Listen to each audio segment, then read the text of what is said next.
But it took me being courageous enough to say, you know what? I have an idea for something.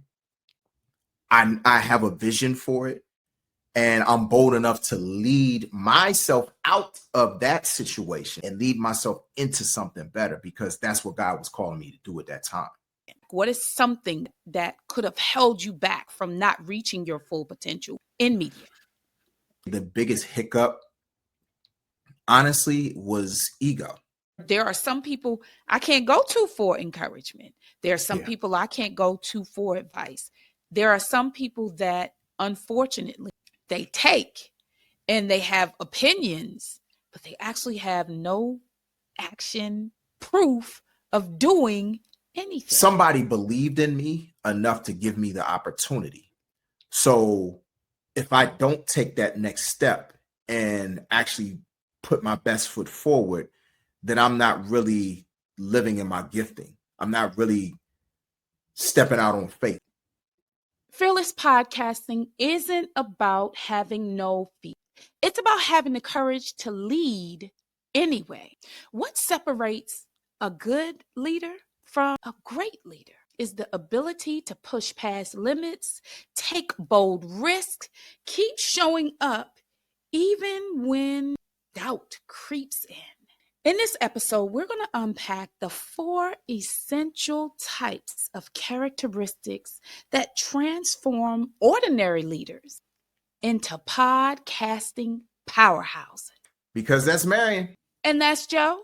And I am a podcast pro.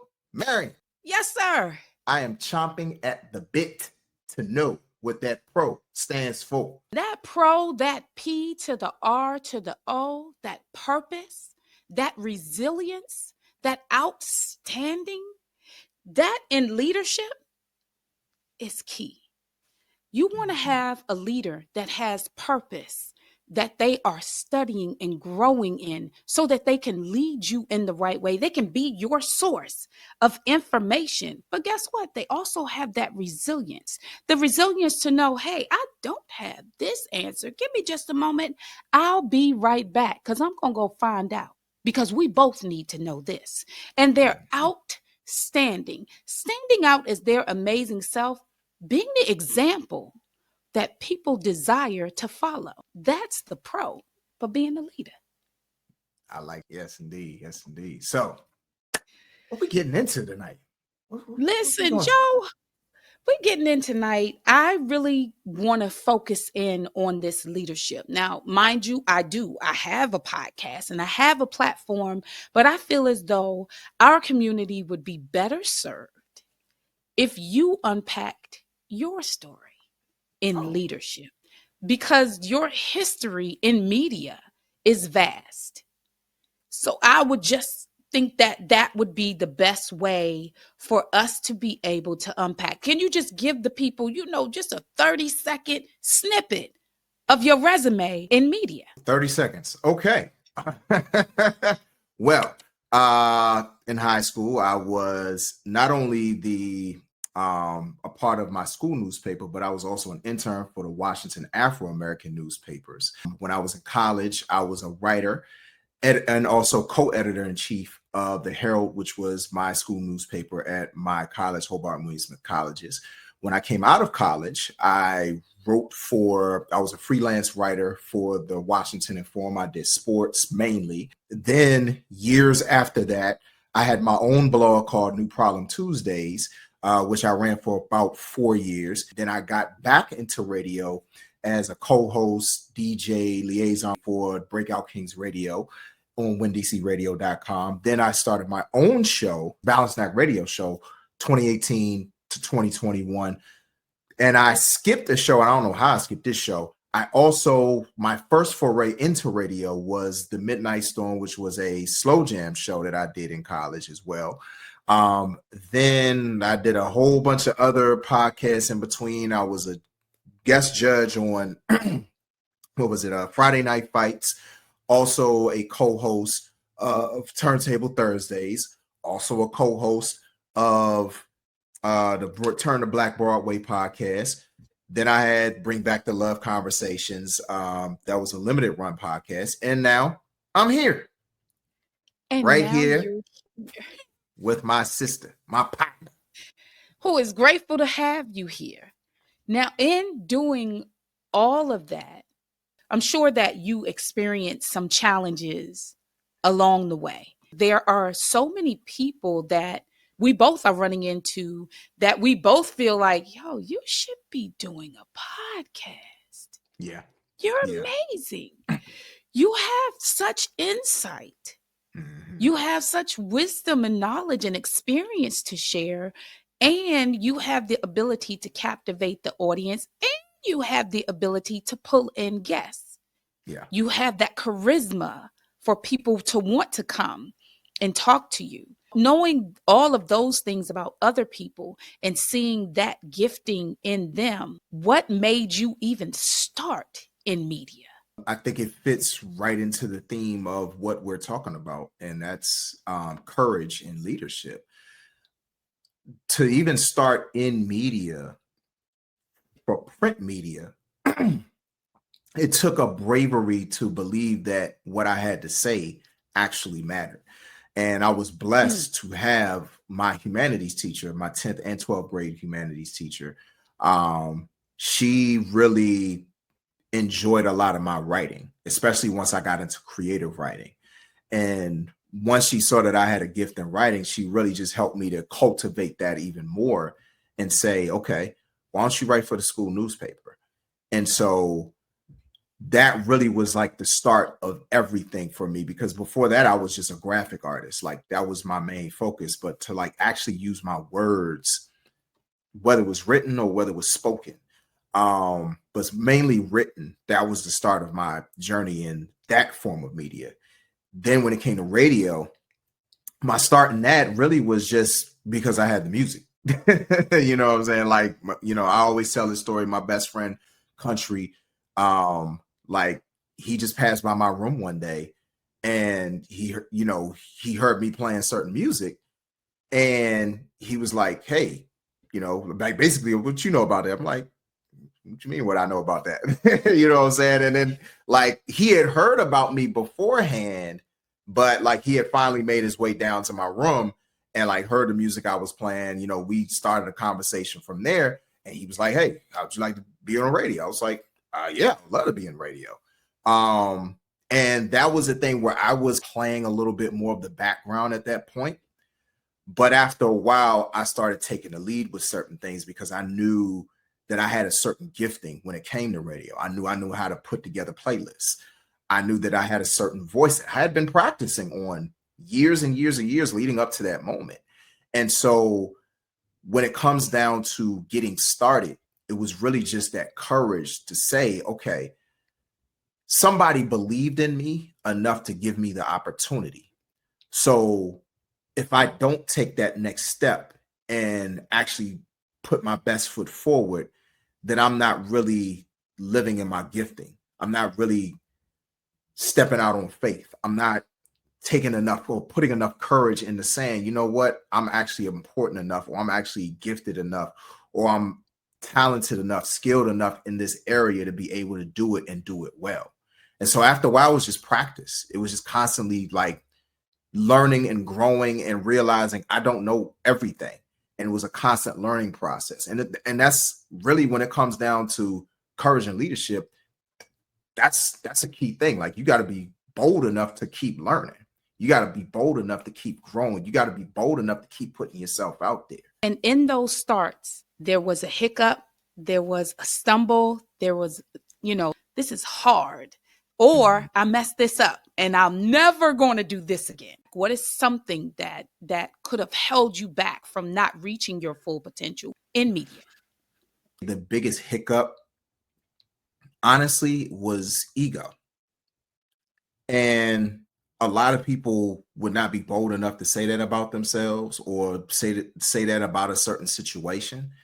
And frankly, I could go back even as far as my time, like when I was doing a radio show in college, because after a while, I was the one doing a lot of the work. I was doing a lot of the planning. I would get input from the other co-hosts, but a lot of times I felt like they just kind of sort of let me take the lead in a lot of ways because I had the music. I had a lot of the good ideas. And so they just kind of sort of let me take the lead. I'm speaking of my experience with the Breakout Kings. I let ego kind of sort of get in the way of that situation. And there was a lot of egos running amok in that situation. But specifically, like I hold myself accountable. There would be a lot of meetings where we would have certain ideas on the table and one person get a little passionate about it. And I'm the type of person a lot of times that meet people where their energy is instead of bringing the energy down. And that's probably another thing that I would say. Ego and not bringing the energy down in the situation. And so a lot of times the conversations would get heated and sometimes the issues would get resolved. Sometimes they might spill over into a show. And that's really the mistake to make. Like when you are in a position of leadership. And that's another thing. Like really when you define leadership, people always think that you have to be the person in the front. A lot of times the greatest leaders or the biggest leaders are the people you don't see. You don't ever see the CEO of a company. You know what I'm saying? Like you think about, perfect example. I think about my favorite team, the Washington Commanders. The face of the franchise is not Josh Harris, the owner, or Mitchell Rales, or Magic Johnson, minority owners. It's not Adam Peters, who's the general manager. It's not even Dan Quinn, who's the head coach. It's Jaden Daniels, who is the quarterback. But Jaden Daniels does not hold the highest position in the franchise. Right. Now, granted, you see Josh Harris, but you don't see him as much as Jaden Daniels. But Josh Harris is still a leader in his own right. Sometimes being a leader means just understanding the role that you play in leading from that position. And a lot of times for me, in that situation, it's like I wanted my voice to be heard so bad without saying, okay, well, what role do I play the best in this situation? And if I'm recognizing that certain people need a little bit more airtime or need a little bit more shine, then it's like, okay, that's fine. You can have your time, but I know where I shine at. And I don't always have to be in the front to shine. And in that situation, again, going back to ego, I let my ego get in the way. And I kept having to push myself towards the front because I felt myself being pushed back, or I felt like my voice was being suppressed at certain times. And anytime when I feel like my voice is being suppressed, I kind of push back against that. And I say that to say, don't let anybody push you around. But I also say at the same time, sometimes you got to recognize when it's a time to just fall back a bit and when it's a time to kind of push back a bit. And it's really recognizing what moment calls for what. So, like I said, ego, not bringing down the temperature or cooling down the temperature in certain situations. And I would say lack of professionalism and keeping it consistently professional, not allowing certain situations to be seen, not allowing certain situations to be publicized, not allowing, like, if it's a private thing, it should remain private. Like nobody should know what we're fighting about, or nobody should even know that we're fighting or that we're disagreeing to a point where it gets so heated that it ends up fracturing what is being built. And so if I had to say like the hiccups that like I ran into, those were like the biggest hiccups that I learned from when it came to anything that I did with anybody moving forward, because I had to recognize that it's like, okay, I don't always have to be the star of the show. Or even if I have a certain moment, sometimes you just got to let it go for the sake of the show. And like, look, the show, the heart and soul of the show is more important than me having my 15 minutes of fame. The heart and soul of the show is more important than me having my 15 minutes or 15 seconds of fame. Right. That's amazing. So in moving through those three things that you're calling to the forefront for everyone to be able to look at and really pay attention to while they're moving through podcasts as a leader, Because as you said, that's definitely the thing. You're leading in whatever position you're playing. It sounds like what you're saying is that thing of having the courage to turn the mirror to yourself Yes, and absolutely. look Like, and take ownership and mhm. responsibility for your actions and behavior. Absolutely. When it comes to a show, especially when it's a show where it's more than one person, they're not just soloing out that one person. That might be a schism in the locker room, so to say. Like they're looking at they're looking at the entirety of the brand. Like each person Right, is an extension of that brand. And no matter if you are the right, cooler head to prevail in the situation or you're not the cooler head to prevail in the situation, they're looking at the whole show.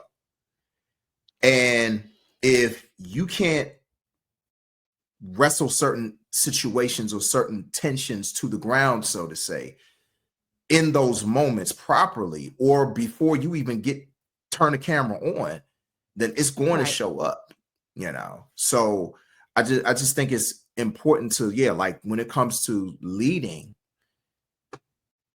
a lot of times with leadership, it's a matter of like it's not always having to be in the front. Sometimes you just seriously have to fall back and lay low and like I said, lead from your particular position. Like one of the things that in that situation I developed as I transitioned was being able to establish relationships with people.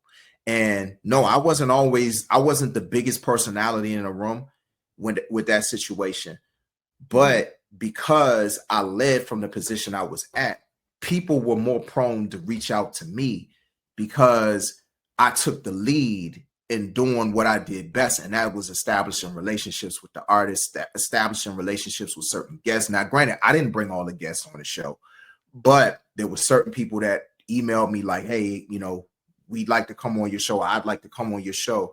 Or, hey, I have this song from this particular artist. Y'all think y'all could give it a spin? Like a lot of times I ended up being the liaison. And a lot of times people don't look at people who are liaisons, especially if they're not always the one talking. They don't Certain people don't look at liaisons as leaders, but they are leaders because you need that person that's able to lead somebody else to your platform and want to buy into your brand or want to buy into whatever you got going on with your show or with your platform. And so you have being a go-between is a position of leadership. And it's a certain courage that you have to exhibit in order to do that. Because people are not going to want to connect with somebody who's not bold enough to say, hey, we like what you're doing, or hey, you know what I'm saying, we'd like to bring you on our show, or hey, like we're really interested in your music. A lot of times I had to take the lead in those situations. I had to step out. Like people weren't always sending me music or weren't always sending us music. I had to go to people a lot of times. People weren't always requesting to come on our show. Sometimes I had to go to people and say, hey, how would you like to come on our show and talk about this? It's a matter of kind of sort of letting certain things come to you in certain situations, and then in other situations going to whatever it is that you need to go to or going to whoever you need to go to. But it's that courage and that recognition to know when it's that time. And to me, like when you talk about leadership, it looks so many different ways in podcasting. You can have the person that's doing all the talking. You can have the person that's the personality. You can have the person that's the DJ. You can have the person that fields all the emails. You can have the person that asks the questions or answers the questions or whatever it might be. But it's just a matter of just really recognizing and being bold when the moment calls for it. I think that's really what it boils down to. Being bold in those moments when those moments command you to be bold. There it is. Being Yeah. bold when those moments command you to be bold. Okay, so when you left the Breakout Kings and you Mhm. started your own platform, the Yeah. Balancing Act, what did you do to make sure that what happened there, what sparks your ego, and the issues that you really want to make sure don't happen again, how did you make sure they did not happen again? Well, one thing I did, and I don't tell people this very often, but one thing I did was I watched that tape. of the particular incident that sparked my departure. And it was a way for me to accountable and always say, don't ever go back to that place again. Whether it's a guest or whether it's a co-host, don't ever let anybody to bring you to that place again. You set the temperature. You are a thermostat, not a thermometer. So you control the temperature of the room at all times with the way that you treat people, with the way that you talk to people, with the way that you always lead with professionalism. You always lead with love.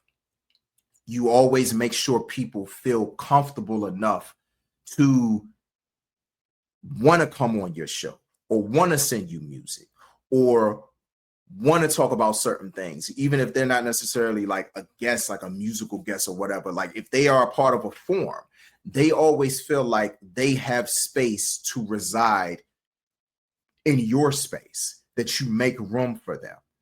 And if somebody has an idea for something and it's a great idea, then foster that idea. Try to really work on that idea. Like even though it's your show, if it's something that works better for the platform and for the heart and soul of the show, then put it in play. A perfect example of that is when my co-host Ramsey Brown, when he came on the show, Ramsey brought a lot of great ideas to the show that really helped like blow the brand up even more. One of the things that he brought to the platform, the overall platform, now granted, it led to a lot more interviews and a lot more work. But what I loved about it, I ain't gonna say what I liked about it. What I loved about it is that it made people more comfortable when we came to their environments or we came to their home or we came to a neutral site, and they felt even more comfortable than being in the confines of a radio station, because sometimes it wasn't always a thing where we could do it from 11 to 1. People didn't always have that on their schedule. But if we decided to do, I don't know, 3:30 on a Tuesday afternoon, we were free to do it a lot of times.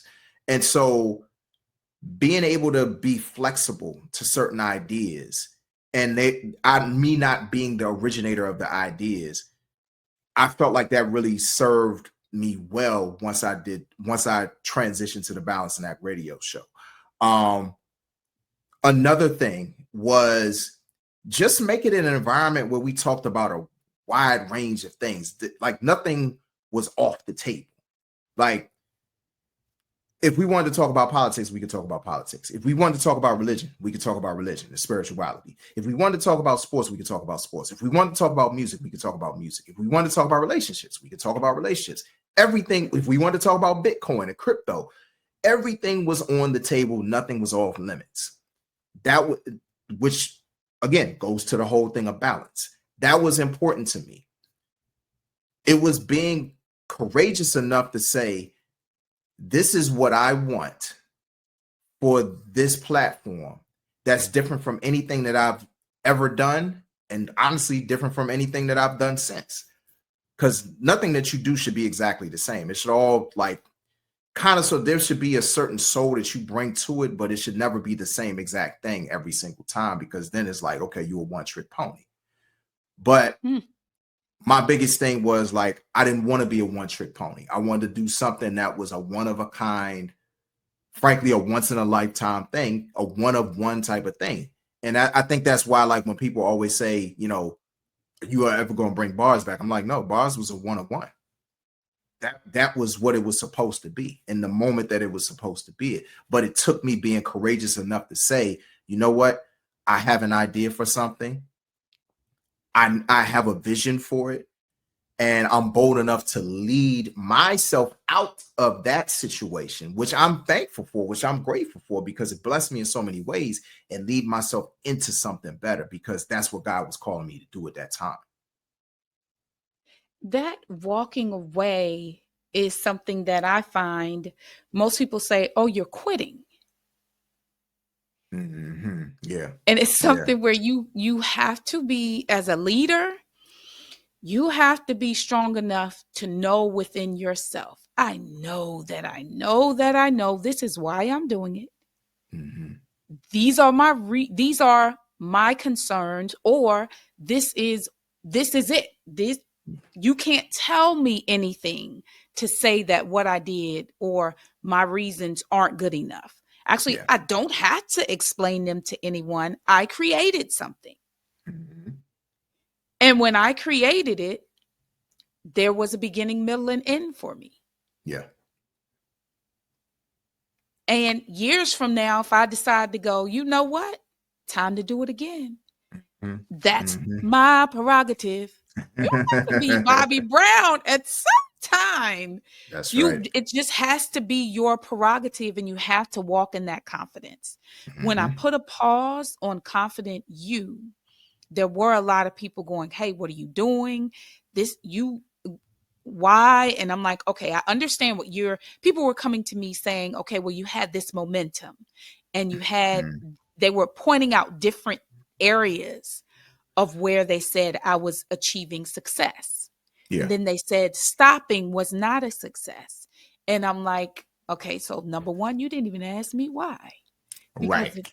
it's definitely a success because of all the things that I learned Mm-hmm. in the way that the platform was set up. Now, am I relaunching that?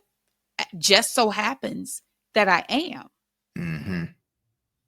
But that's because the creator, me, I want to, not because of anything that anyone else, any any way that anyone else made me feel, Yeah. anything that someone else said that made me think differently. Mm-hmm. That does not mean that I don't have wise counsel. Now, I do Right. have my wise counsel that I consult, but your wise counsel should not just be any and everybody. That's right. That's right.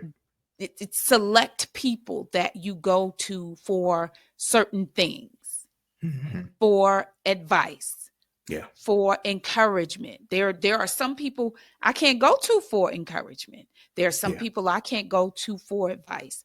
There are some people that unfortunately they take and they have opinions, but they actually have no action proof of doing anything. They have no go-getter about them. So I celebrate the fact that you knew, hey, this is over. Yeah. And the boldness to walk away is definitely something that takes courage, because you're looking at it and you're thinking, wow, what's next? If you Yeah. don't already know what that is, it can be uh uncomfortable. Yeah. Yeah. And in the midst of like us having this conversation, I want to give a really quick shout out to my brother Ransom Relic for two reasons. One, because he brought me on Breakout Kings. And it was without Breakout Kings, I wouldn't have made the transition to the Balance and Act radio show. So I'm forever grateful for him giving me that opportunity, and also to everybody on the show that was a part of the show. My brothers, Coach Taylor, Gangsta B, Lady Antoinette. Like just what we had in that moment, in that vacuum of time, was like really special. But I also want to give Ransom specifically a shout out because he also stepped out and did some great things on his own since. Like, I mean, he's had several podcasts since then, and none of them were just alike. But he had that he knew that he had a special way of looking at things and approaching things, and everything that he did was like nothing or anybody out there was doing. He's always courageous. He's always been a leader in so many different ways. He was one of the biggest leaders when it came to that show, because it was really him and Coach Taylor. Like, they were the ones that came together and decided to do the show. But even he had to step away from that show and do something different so that he could lead in a totally different way. And we always kind of sort of support each other with what we do and our different ventures since Breakout Kings. But, I definitely wanted to make sure that I took that time to really just kind of sort of celebrate him in that moment because when it comes to doing this, you can't, again, it goes back to the beginning. You need people that believe in you. You need people to speak certain life into you in order to sometimes have that courage to step back out there. Because honestly, I wouldn't have thought about going back into radio unless he brought me back into radio. And I wouldn't have had the courage to actually say, you know what, let me try something on my own if I didn't come back. Because otherwise, bars probably wouldn't have happened without Breakout Kings or without me coming back to radio, because I wouldn't even thought about coming back into radio, you know. And I wouldn't have eventually found my own voice or tapped in more into my own voice or my own strengths that I have as a leader, because I've always known that I'm a leader. But as I've gotten older, it's been about, this is the best way that I lead. Or these are the ways that I lead and lead well. How did you recognize within yourself that these are the ways that I lead and lead well? Well, it was trial and error. It was trial and error in a format where I was with other people, and it was trial and error on my own. And I think for me, because I know what my experience level is with a lot of different things, I just tap into the experience level. And what I mean by that, like the fact that I have a background in journalism and knowing how to ask questions that are going to get the most out of people, I tap more into that. I have a background in curating playlists. So because Balancing Act was a mixture of interviews and music, or a mixture of topics and music, I know how to put together playlists that, like, when you take those breaks, that are going to keep people interested and it's going to keep people locked into the show. It's a matter of knowing, like, okay, it's all of these different moving parts. How can I make all the moving parts make sense? And I think part of that comes from production when it comes down to it, because as a producer, like, that's what we do. We figure out how to make all of these moving parts in terms of snares and drums and hi-hats and keys and bass lines and guitars and strings, all of these different things, like, by themselves, they can be their own moving parts, but how do you make it all make sense? How do you glue it all together? And really, when it comes down to it, you are the glue as the podcaster, as the radio show host, as the media personality. You are the glue. You make it all make sense with your skill, with your particular skill set. And so, like, I recognize what my skill sets were, like I said, in journalism, in music, in facilitating, just knowing how to facilitate conversations and bring everybody involved. And that's personal skills, really, because my biggest thing when it comes to, if there's more than one person in the room, I want to make sure everybody feels like they're included in the conversation. I never want anybody to feel like, okay, it's just them two and I'm just over here to the side. Like, I never want people to feel like that. So I make sure I go around the room and I'm talking to everybody in the room. And that's something I learned in public speaking, honestly. When you're in public speaking, you want everybody in the room to feel like you're talking to them. Everybody. Yeah. You don't just look down at your paper. You don't just look in one direction. You are literally looking around at every single person in that room, or as many faces in that crowd as you possibly can, so they feel like they weren't left out. Right. So It's really just life experience that once I realized, like, I'm just using my life experience to lead, that's really when it all made sense for me. So in leading a podcast, when you launched your own, did it start with just you, or did you immediately bring on a co-host? It started with just me. I wanted to have a co-host fairly early in the process, and I actually tried out a co-host for a while, but it just didn't pan out. I think his schedule just didn't really work, and I really would have loved to have him as a co-host. Shout out my brother Mike for us. He was supposed to be the original co-host, but the schedule just really didn't work for him. So, and it's unfortunate, but it was meant to be, because one thing I liked about Mike in the beginning was that he knew how to jump in and to jump in at the right time. Like he would come with like a question. I'm like, oh, that's a good question. You know, like I didn't have to coach him up with anything. Like first and foremost, he had a good radio voice.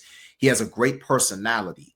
And like I said, he just knew when to jump in certain situations. You know, like I didn't have to be like, hey, you know, you got a question, Mike, or anything like that. Like he just, if the moment presented himself, he took the shot. And those are the type of people I tend to like to work with. You know what I mean? Like you leave enough room for them to feel like, okay, I can take that shot. But for a very long time, for probably about a year after that, it was just me. And I had to get comfortable with it just being me, because some people need other people to thrive. But I'm an introvert by nature. I don't necessarily always need other people to thrive. I work very well with other people, but at the same time, I didn't feel like I needed a co-host. I wanted one. There's a difference between saying those two things. So when I got Ramsey on the show, it was a thing where it was very timely, because a lot of what Ramsey brought to the table was his relationships with a lot of people in the community and different types of people. You talking about entrepreneurs, you talking about artists in the DC music scene, a lot of different people that Ramsey knew, because he had built up these relationships for years in all of the different arenas. He's somebody else that ended up really recognizing what his strengths were and tapping into those strengths and being courageous enough to tap into those strengths and leading from his position of what he did best, you know. So because a lot of times, like, Ramsey might not have always did all the talking on the show, but he was bringing guests in left and right. That was the way he was leading. He was like, hey, you know what I'm saying? We should bring this person on the show. We should bring that person on the show. I'm like, all right, cool. That was his position of leadership. You just talked about two different people and how they led from their positions. As a leader, how important is it for you to recognize who you're working with and what they bring to the table? Well, a large amount of that is like when you think about like any Fortune 500 company, the best CEOs recognize that they're not the smartest people in the room, or that they don't have every single tool in the toolbox, that certain people have different tools in their toolbox, and you allow them to use that tool in the way that they have really kind of shaped it or welded it or perfected using that tool. And it's just recognition. It's just paying attention to what people do well when it comes down to it. You don't bring somebody in that's the exact same as you, because to me, that doesn't really work. It's like if you got two of you, it's like, okay, well, there's no dynamic there. But if you have somebody that does something different than what you do, then it adds those different layers that make your platform, your show, your podcast great.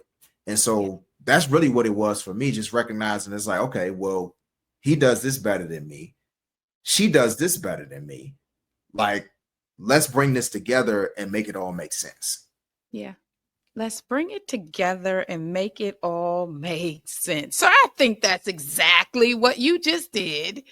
You brought it together and made it all make sense, because the courage of a leader is something not to take lightly. A lot of people feel like a position of leader is, I'm the boss. So whatever I say goes. And this is what it is. And in everything you said, it spotlighted, look at yourself and really pay attention to what you're doing. Yeah. And then look at the people you have around you. And everybody bring your best thing to the table so this platform can be the best thing that we create. Yes, absolutely. I really do appreciate you unpacking your story. And that's why it was important to me that we just came from the perspective of your story, your life, your lived experience, because you've had such how many decades you've had in the media arena from teenager to now. Yeah, you talking Is 3 amazing, decades. and you're still doing it. You're here. Yeah. You're still doing it because I'm Marion, and that's Joe.